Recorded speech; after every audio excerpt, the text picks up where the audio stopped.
Asin. You know, fried egg without salt. Ganyan po siya kumain. Kaya mo yan, Nick. Napaka-healthy living. Alay mo, alay. Silalim mo. Haluin ba? Malinis. Wow, kainin mo naman, hindi naman dinidilaan yan. Kagatin mo. Nakagat niya nga, maasag pumusog kasi. Di buo nga. Nakawa naman, oh. Sinamot. Sarap naman yan. Itlog na walang asin. Pritong itlog na walang asin. Sarap naman. Dito yan ang itlog. Dati hindi ka makain ng itlog yan eh.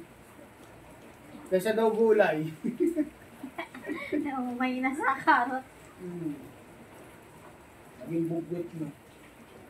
Pag ganyan, hirap na hirap ka magkagat. Pero kung makagat ka ng tsinelas.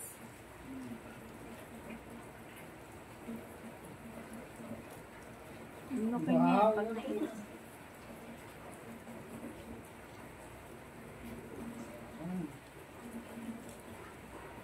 Pilipin ha. Ano? Ano ka na? Pag manok, nilulunok mo ng buo. Pag itlog, gusto mo, durog-durog. Hirap na hirap. Lambot naman. Ayun na, nilulunok na. Nilunokay mo na. Grabe. Pag isala mo na, yan na lang yung ulam niya sa sunod. Tama. Na, Mas wala budgeted. kasi. Yung mantika niya, tsaka yan lang. Paborito mo na yun. Gusto mo na. Yes. Yan sa kanila itlog.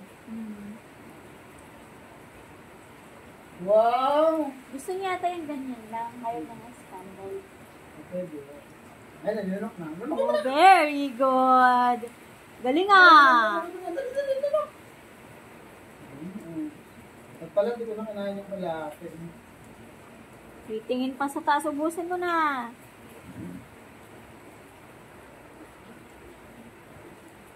Omad po yan, omad. 1 a day. Sana gutom pa para kainin niya pa yung carrots. Makainin pa yun. Ano naman powder yun? Oh, very good ah! Wow! Walang lasa yan, walang kaasin-asin yan. Ano, siguro kala yung manok. Very good si Princess! Pamik oh, ayun pamik oh, ayun oh, ayun oh, ayun oh, ayun oh, ayun oh, ayun oh, yan. Good girl. Drink water na doon. Drink water na ikaw. Psst. Mek. Naghahanap pa oh. Ano na magbila-bila pa oh. Drink water na po. Drink water.